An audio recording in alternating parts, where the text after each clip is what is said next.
Staph aureus present, transcription of the coagulase genes is carried out.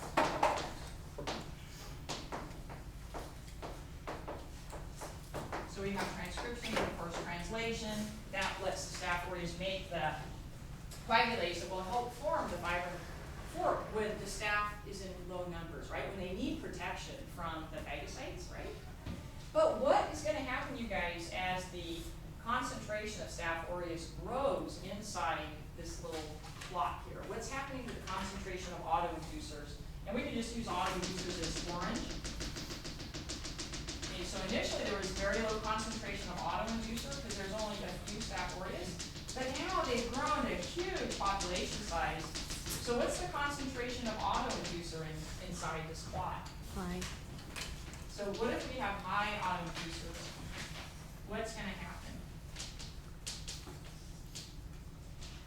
Okay, well, again, these autoinducers are used as a way for the Staph aureus to judge population size. So when the autoinducer concentration gets high enough, the autoinducers are binding the surface receptors on the surface of Staph aureus.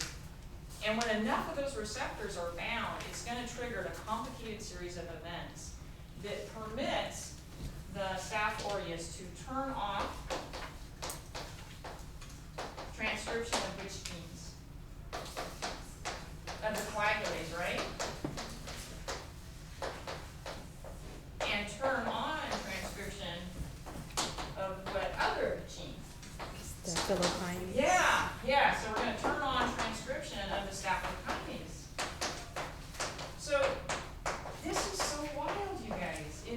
Even though we know that Staph aureus is a bacterium, it's a unicellular organism, it really doesn't have a nervous system, it doesn't have a brain, I'm silly when I say think like Staph aureus. But you can see through quorum sensing, these populations of Staph aureus can almost act like a multicellular organism. They can respond to their environment. Under one set of conditions, they can turn on one set of genes. When the conditions change, they can turn on another set of genes. And again, this phenomenon of quorum sensing is absolutely wild, and it has been discovered. It's a very important process in microbial pathogens that invade our body. They use different environmental signals to turn on and turn off genes that help them colonize us and eventually cause disease.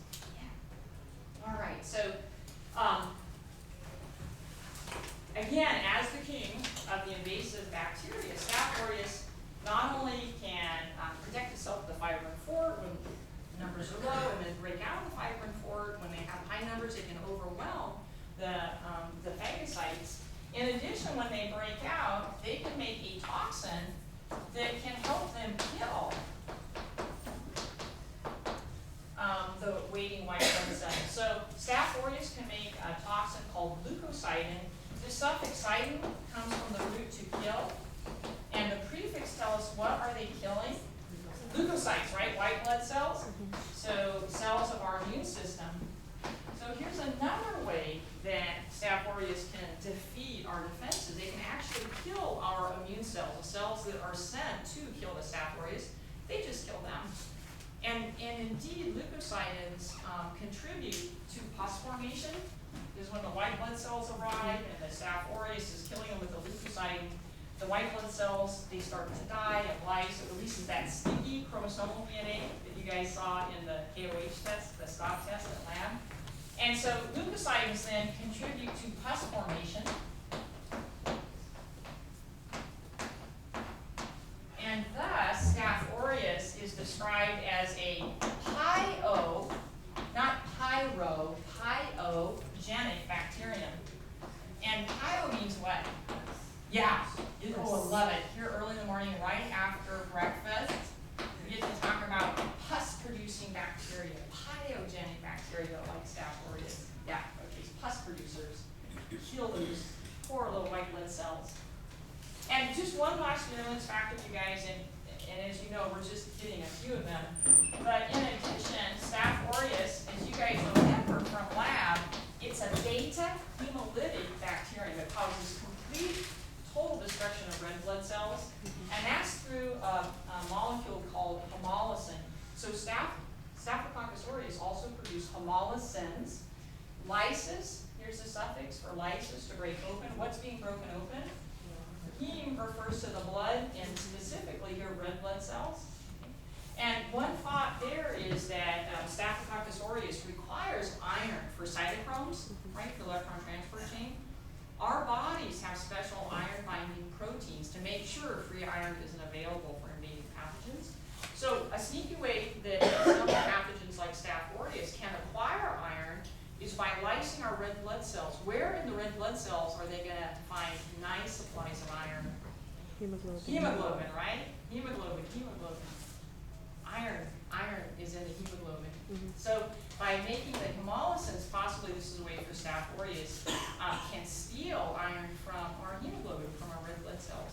Isn't this amazing, you guys? You know, these little single-celled organisms, and it just blows me away that they can produce, we just hit on a few of the virulence factors they produce. Absolutely incredible. It's like these guys were designed for an invasion. Yeah. Okay, so certainly, you guys, it makes sense that since we talked about these particular virulence factors, there might be a greater chance that you see them on the exam, right? But also, I didn't want you to think that you might not see some of the other virulence factors that are listed on your worksheet, okay? All right. So with that, then, you guys, we are closing information for exam 3. All right. So that's the end of exam 3 information. But I'm going to push us ahead to see if we can at least get through the first part of host defenses for the final, so that we'll be in better shape next week for our last lecture. All right. Okay. Now, just a tiny tidbit before we go. There's so many wonderful topics that unfortunately we've run out of time to talk about. But I wanted to let you know for the final, there will be a few bonus questions. And there'll be 1 or 2 bonus questions on Koch's postulates and the germ theory of disease. So basically, for the final, not for exam 3, but for the final, for a bonus question, you want to know what are Koch's postulates, what do they prove, and as part of that, you're going to find out Koch's postulates help prove the germ theory of disease. You want to know what is the germ theory of disease. Okay, so again, these would be bonus questions on the final, not on our exam 3 on Thursday. All right, folks. So because host defenses are so incredible, I mean, certainly they could be a whole course by themselves. And since we have such a short period of time to discuss host defenses, my approach is going to be to use lots of overheads, lots of pictures. And I try to get as many of those pictures into your packet here as possible. Now, what happened, there's the original staple package here, multi-pages. But then there was like a board, and I was like, oh, they need this picture, oh, they need that picture. So what I tried to do is those that I passed out initially, I tried to include a loose leaf of the phagocytosis diagram we'll be looking at, and then in addition, a loose page depicting activation of B lymphocytes when we start talking about antibody production.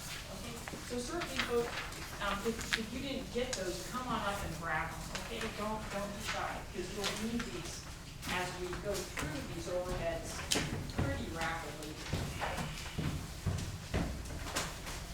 Oh. So again, folks, we're starting information that won't be on exam 3. This is the start of new information that you'll see on the final exam.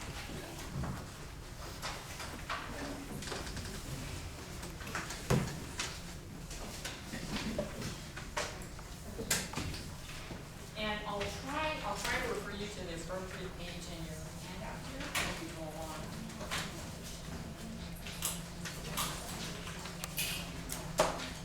All right, so the first diagram you see there is an overview of the different types of defenses that humans have. And this is on page 1, the top diagram. And our defenses are broken down into different arms or branches. And a lot of military jargon is used, you know, if you think of defense in the military. So what we're first going to start with today is we're going to talk about our non-specific innate defenses. Non-specific because these are defenses against a wide range of microbes. Innate because it's what we're born with. These are defenses that are always on. They're the first line of defense that we have against invading pathogens. And there's two divisions within non-specific defenses: surface defenses, that we'll just briefly discuss, skin and mucous membranes, and then interior defenses. And all we're going to discuss, you guys, is inflammation and phagocytosis. We can't cover all of them. And then what we'll do is next week on Tuesday, we're going to blast through specific acquired adaptive immunity. These are the big guns. But just like big artillery guns, it takes a while to move them into place, right? So there's a lag period before our powerful specific acquired defenses are ready. So we're going to see that it's these non-specific defenses that protect us while our acquired specific defenses are being activated, ramping up. What we'll focus on with specific acquired defenses next week is antibody production. That'll be our primary focus there. But first we're going to start with very briefly looking at some surface and interior non-specific innate defenses. Now on your handout, the little cartoon down at the bottom, we aren't going to go through this other than simply to tell you this is a cartoon showing the origins and development of all your blood cells. And the reason I included it is many of these defenses involve white blood cells, leukocytes. They lack hemoglobin, that's why they're white rather than red. And I wanted you, first of all, just to have an overview, and then secondly, I wanted you all to be aware that all of our blood cells originate from these stem cells in our bone marrow. Okay, so that's the source of all of our blood cells, are these what are called pluripotent stem cells in our bone marrow. Now, the next page is an overview of all of our non-specific defenses. And so, as I mentioned, we're only going to hit a few of these. And I do apologize, you guys, because this stuff is so delicious. You know, defenses is so wonderful. But I was teasing the A&P instructor. I said, you guys, I'm running out of time for defenses, so you guys better do a good job in A&P. So you are going to get good defenses in A&P, you guys. All right, so what we can see here is we have surface defenses here, and then these other defenses are what are called non-specific interior defenses. And again, we're going to focus on inflammation and phagocytosis for interior defenses. Let us first just take a look at some of the surface defenses. Surface referring to our skin is probably one of the most important surface defenses we have, non-specific defenses. And then in addition, mucous membranes. So our skin, as we mentioned, one of the most important surface defenses, it has multiple layers. The outer layers are dead cells that are chock full of a tough waterproof protein called keratin that has some antimicrobial properties. The outer layer of our dead cells are always falling off or sloughing off. And that's a wonderful defense, you guys, because if pathogens attach, Staph aureus attaches to that outer layer of skin cells, they're just going to fall off. You know, that's dynamite, this continual sloughing or flaking off of skin. Now, we also have secretions, fatty acid secretions that help inhibit microbes. We have lysozyme that helps to cleave peptide glycan in those microbes. And another thing that's so wonderful is that we have beneficial, good microbes living on our skin.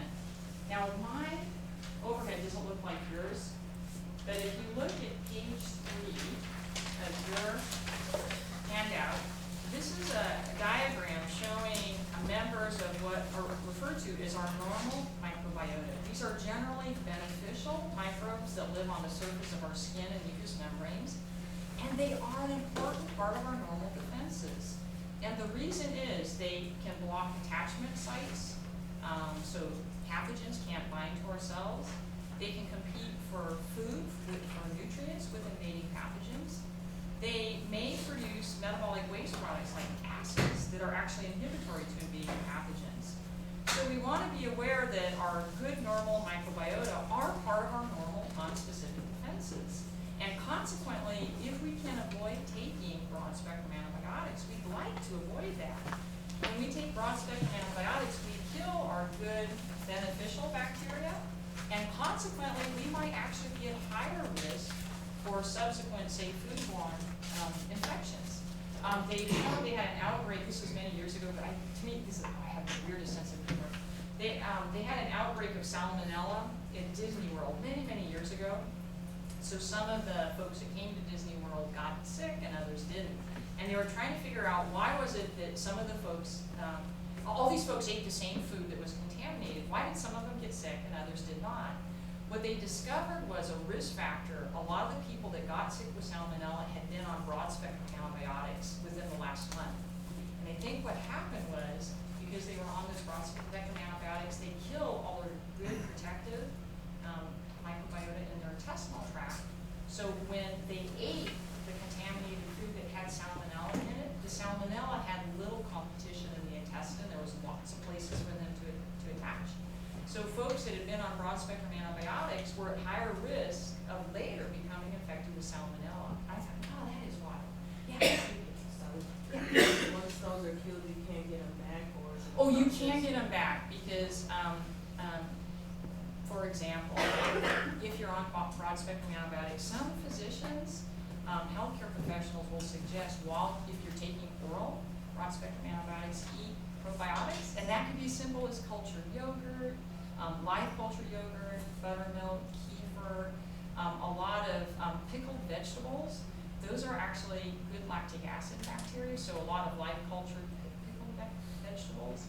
Yeah, so there's wonderful sources of those good bacteria that you can take either with the antibiotic or following the antibiotic. Yeah, and then you're going to be acquiring it just from your environment. You know, as you guys know from lab, every surface is chock full of microbes, right? So you're going to be picking up hopefully good microbes, hopefully not bad microbes, and in your intestine will get recolonized. But a lot of people feel it's really beneficial if you're actually consuming those good probiotic microbes and keep a good guys in your intestine. Even if you aren't taking the antibiotics, a lot of people think it's really helpful. To me, it's like if it doesn't hurt and it's not expensive, you know, I think sometimes probiotics are very expensive, then it's like, yeah, I kind of believe in it myself. Yeah.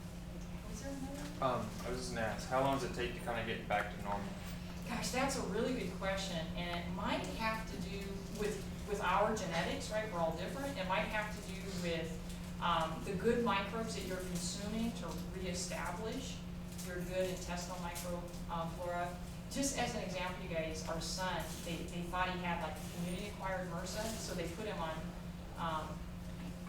2 antibiotics and pretty well wiped out his, killed a lot of his good normal microbiota.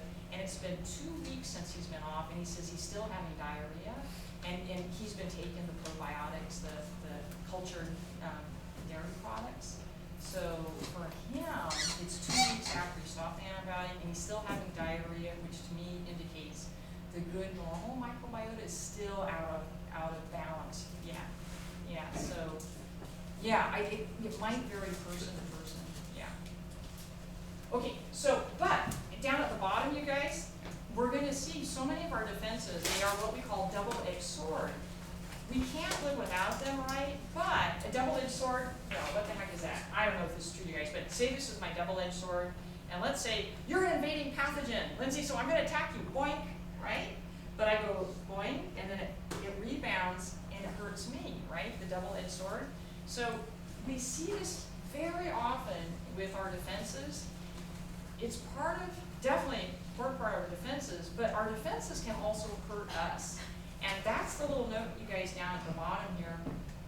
We also need to be aware, especially in our patients that are immunocompromised or their defenses are lower, that our so-called good normal microbiota is also a wonderful reservoir of opportunistic pathogens, right? So we need to be aware of that. Then in patients with lower defenses, their normal biota might actually be a reservoir of low-level virulence pathogens that take advantage of the fact that your patient's immune system is depressed and actually cause infection. Okay, so double-edged sword, yeah, that's kind of an ongoing theme in our defenses.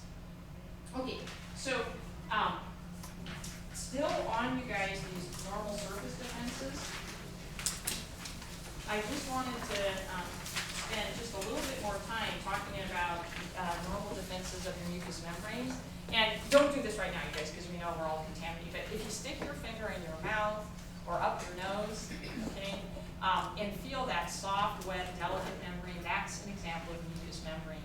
Mucous membranes line the respiratory tract, the gastrointestinal tract, the genital tract, the urinary tract, right? So these mucous membranes are far more delicate. The reason they're called mucous membranes is that special cells, goblet cells, produce this sticky mucus. And this mucus lays on top of our mucous membranes. And I like to think of this mucus blanket as microbial flypaper. It's sticky. And one of the advantages is that if we are exposed to invading pathogens, the pathogens can get stuck in that mucus blanket, that microbial flypaper, and our body has evolved ways to move that mucus blanket out of the body. So when it gets moved out of the body, the invading pathogens are taken with it, right? What a dynamite system. Well, there's some parts of our body where there are special cells that help move that mucus blanket out of the body. And these are our beautiful ciliated epithelial cells. And one place we find these beautiful cells is in the upper respiratory tract. So, for example, our trachea. If you palpate the front of your throat, you guys, and just put a little bit of pressure, you can feel your trachea, the cartilaginous rings there. Okay, so that's part of your upper respiratory tract. When you inhale, air flows through the trachea down to the lower respiratory tract where gas exchange occurs. Well, you can imagine, you guys, remember from lab, we're so worried about airborne contamination. You did that airborne sampling. There's so many microbes in the air. It's like we should all be dead, right? So why aren't we? Well, one reason is we have this beautiful combination of this mucus blanket in our respiratory tract and in the upper respiratory tract, these beautiful ciliated cells. These ciliated cells beat together to move that mucus blanket up to the back of our throat, where we can either spit it out, so we end up spitting out those inhaled pathogens, right? Or we can swallow it, where those pathogens will be killed in the acid of our stomach, right? This combination of mucus blanket and cilia is often described as a mucociliary escalator. And I don't know about you guys, but when I was a little kid, I loved escalators in department stores. We were always running the wrong way on the escalators and people would yell at us, right? So the idea is that the cilia is like this moving escalator, moving this mucus blanket to the back of our throat. So really important protection against inhaled pathogens. Well, why are we bringing this up? Well, it turns out if we smoke a lot, smoking will damage those ciliated cells. Right? So folks that are chronic smokers, have been smoking for many, many years, often their mucociliary escalator is damaged. So the cilia can't move that mucus blanket to the back of their throat. Those folks are going to be at much higher risk for bacterial pneumonias or respiratory tract infections because of those damaged ciliated cells. Also, we need to know that when we acquire viral upper respiratory tract infections, or if we acquire influenza viral infections, they often replicate in those ciliated cells and damage them. And this is one reason why we might be at much higher risk for secondary bacterial pneumonia. Pneumonia is infection of the lower respiratory tract following influenza infections, right? And remember Frederick Griffith, 1920s? Following that horrific influenza pandemic, he was working on a Streptococcus pneumonia vaccine. Streptococcus pneumonia, common cause of secondary bacterial pneumonia following influenza, right? And it's still a huge issue today.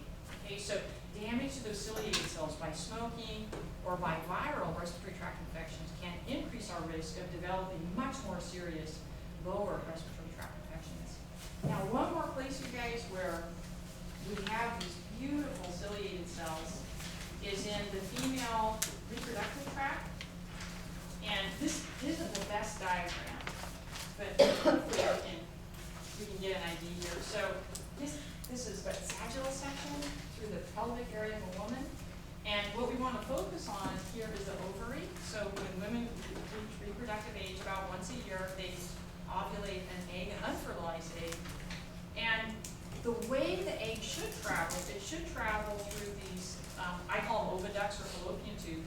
down to the uterus. And if the egg isn't fertilized, it will be shed with the lining of the uterus. But if the egg is fertilized, we want the egg to develop in the uterus, right? Well, now there's a dilemma because human eggs, ova, lack cilia or flagella. They are not motile, right? So how the heck is the egg going to travel through the oviducts and reach the uterus? Well, again, we find these gorgeous ciliated epithelial cells in the oviducts, and they're beating together to create currents that will draw the egg through the oviduct so that if it is fertilized, it can implant in the uterus. And those ciliated cells are also moving the mucus blanket from the oviducts into the uterus, so that mucus blanket with hopefully any pathogens can also be shed. Well, why are we talking about this? Well, the heartbreak is, you guys, is that in women, if we develop genital tract infections with, say, Neisseria gonorrhea, chlamydia, chlamydio-genital infections, often in women we can have asymptomatic or silent infections. And that is such bad news because those microbes can work their way up into the oviduct and cause inflammation and damage to our ciliated cells. So as women, if we have those infections long term, there can be so much damage to those ciliated cells that the currents can't be created to help guide and draw the egg down into the uterus. But we know that male sperm have what? They have flagella, right? They are motile. So those little guys, if this woman, say, is inseminated, let's say she has a lot of damage to those ciliated cells, let's say the ovulated egg got stuck up here, right? Those sperm are on a hunt, and they're not going to stop. They just swim their way up there. They're going to swim their way right up to the oviduct, and they'll fertilize the egg, right? Because they can move. But that egg, after fertilization, it's still not motile, right? It's still stuck there. So it's going to start to divide. The embryo is going to start forming up here. Is that the correct place, or is that the wrong place? It's the wrong place. What do we call that? Ectopic pregnancy, right? And not only is the baby has no chance of developing properly and surviving, an ectopic pregnancy can also kill mom, right? So these are really serious consequences of these long-term untreated genital tract infections. What can also occur is that the woman can develop generalized infections in the pelvic area, often referred to as pelvic inflammatory disease. These are very serious infections. It might involve the woman having to be hospitalized and given IV antibiotics, very painful. And then a final consequence is sometimes the damage is so severe that fibrotic scar tissue starts replacing the normal cells here. And as a result, you can have actual blockage of the oviducts, so that women who are chronically infected may become infertile or sterile later in life. And that's a heartbreak. When you want to start your family, you can't conceive. That's a tough one. Yeah. Can the cilia repair themselves? Or once they Oh my God, and that's such a great question because that comes up with smoking too. And I think, and this is a lousy answer, I think it depends on how severe the damage is. Like if it's just, say, damage to the actual cilia and the cell itself hasn't died, right? I'm presuming as epithelial cells, the ciliated epithelial cells have the ability to regenerate, but it might be that there's only so many times that they can divide, for an example. And again, if you have maybe severe damage to the cells, maybe after a certain point they can't regenerate anymore. So I know that's kind of a wishy-washy answer, but it probably has to do with the degree of damage and how long that damage has been occurring. And that's why, you guys, it's just so important for women that you get those annual exams. Make sure you get checked. Make sure that nobody's growing up there that you don't want growing up there, right? And the good news is with the Neisseria gonorrhea, the chlamydia, syphilis, even treponema, these are bacteria. We have antibiotics.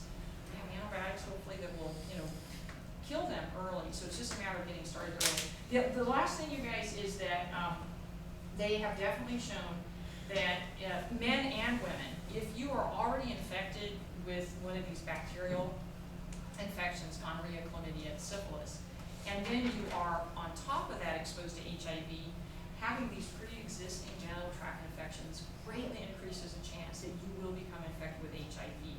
So, you know, good genital health is just important at all different levels, yeah. So, and we were talking yesterday, it was like, well, anyway, you know, concept that everybody should have health coverage. I better not get in there because we have to stay on track, right? I mean, you don't want me to get started on that. All right, okay. So what we're gonna do now, folks, is we're gonna move from our physical, our surface defenses, we're gonna ask, well, what happens if the pathogens penetrate our skin or our mucous membranes? Are we dead, or, you know, are we dead? Are we not gonna make it? And the answer is, thank heaven, we have evolved all of these interior non-specific defenses. And again, you guys, I apologize because we're running out of time. We are only